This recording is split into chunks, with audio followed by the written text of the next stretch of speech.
Good morning. It is, sheesh, I think it's Saturday already. Dang. Well, as you saw in the last video, I showed you how to port and polish, grind away, pretty much open up your free power, optimize your manifold, your factory equipment that can work on any car that you do, any build that you do. Alright, so this is what we did last time. That's the completed project right there. Looks good, huh? So what we do, there's a lip in there. Took that lip off, just polished the inside, and on the back side we opened it up, I believe a 1/16 of an inch, gasket matched to the gasket. Really opened up the inlet for the throttle body. Really opened everything up. So that's that. Nice bed liner coating. I really like it.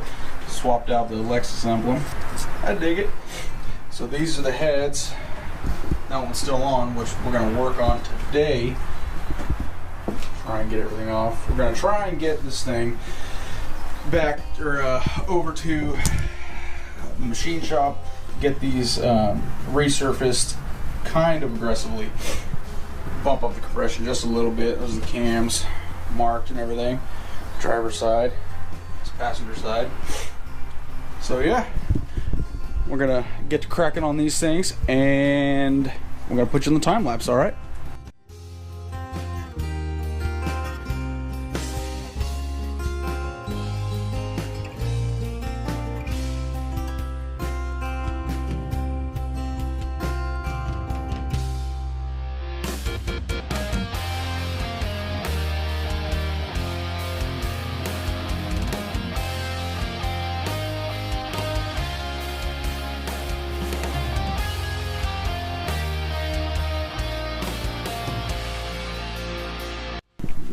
Alright, just a little tip for you.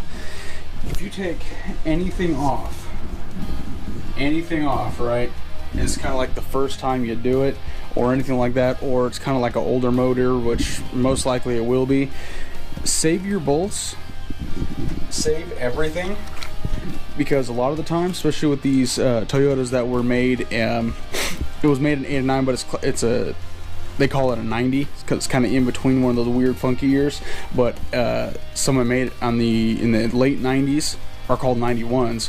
So sometimes you get kind of mixed up. You know, you go to O'Reilly's, and I'm not bashing you O'Reilly's or Craigen's or AutoZone, but if I say I need windshield wipers, you ask if it's 4-wheel drive or 2-wheel drive. Just kidding. But save all your bolts. Not only do that, but see, this bolt came out of here, I put it right back in. This bolt came out of here, put it right back in.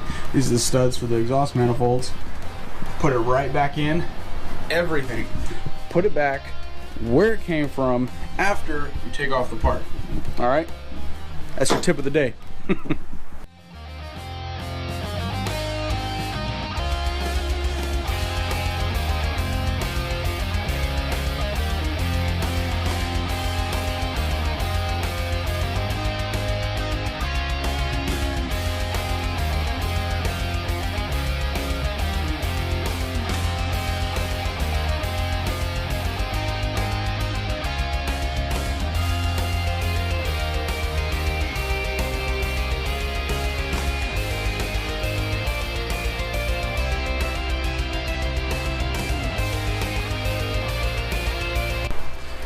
Alright, so we got the cams out.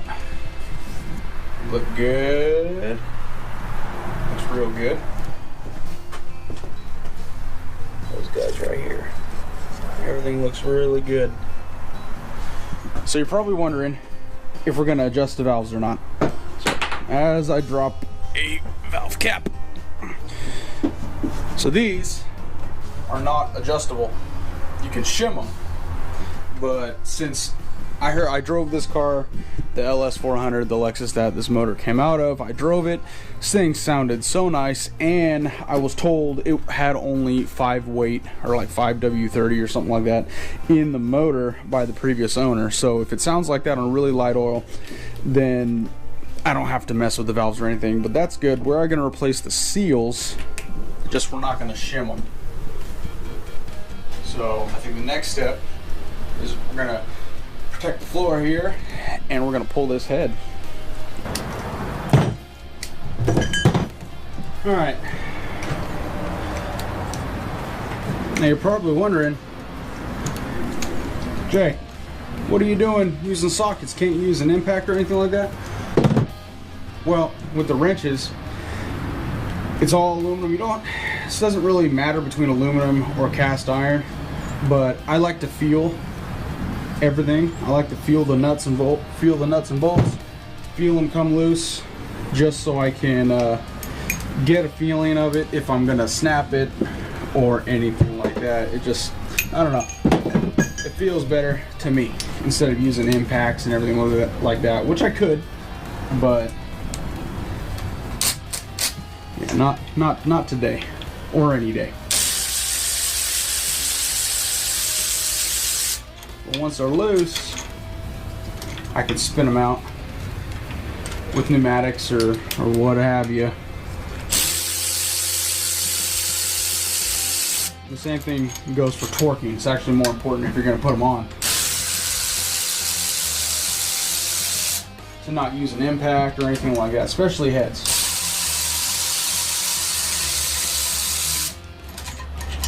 Here comes the water.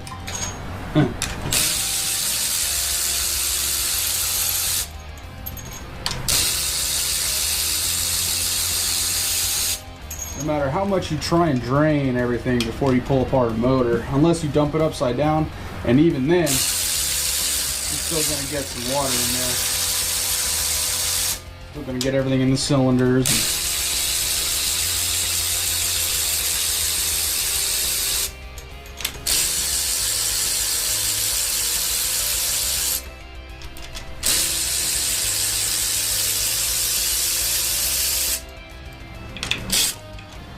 I still can't believe, take that cam cap off, still can't believe that they're using 14mm 9/16 12 points head bolts. I mean, look at that. Tiny, tiny, tiny. I think it's like 80, 88 foot-pounds. I'll have to research it just to be sure, but I think it's almost 100 foot-pounds. Let's get those bolts out of there.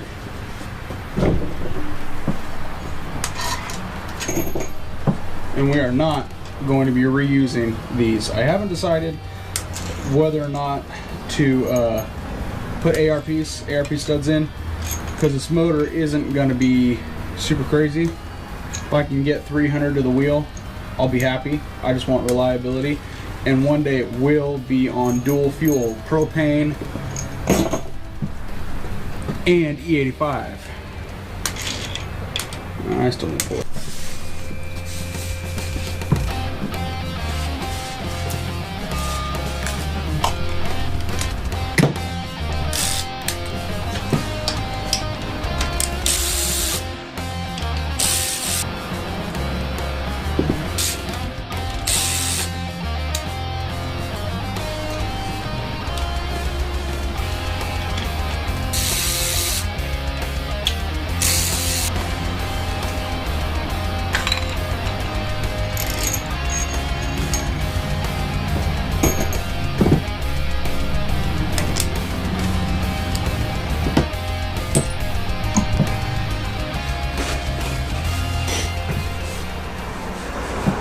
Now I'm not going to pry on the head surface, just these little journals in here. Just going to lift it. Make sure I got all the head bolts out. Yeah. Alright. Ready for the waterworks?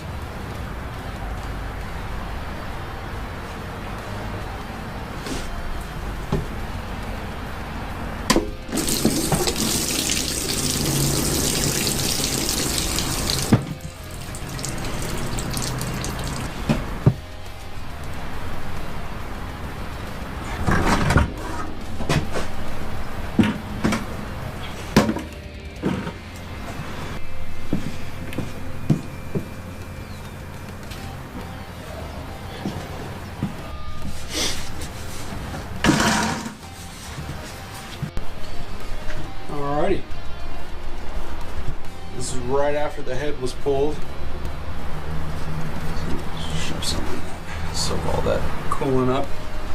They have green coolant in here. That Prestone, not what you want to use on a Lexus or any older Toyota. You only want to use red or pink, Xerox Asian or something like that. Not Presto. Alright, let's see if we can work one of these out.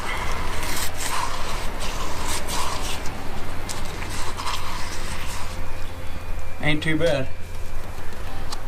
That's gonna get cleaned up. You can actually still see the crotch hatching. Or cross hatching. Cross. Not too bad. Not too bad. Piston's a little dirty, but like I said before, this thing's gonna be on E. And those pistons, after I clean them, of course, but they won't ever be that dirty again. Be on propane and E85, not at the same time, of course, by switch, by toggle switch. Let's see if we can get this head gasket over there. Hard to do it with one hand.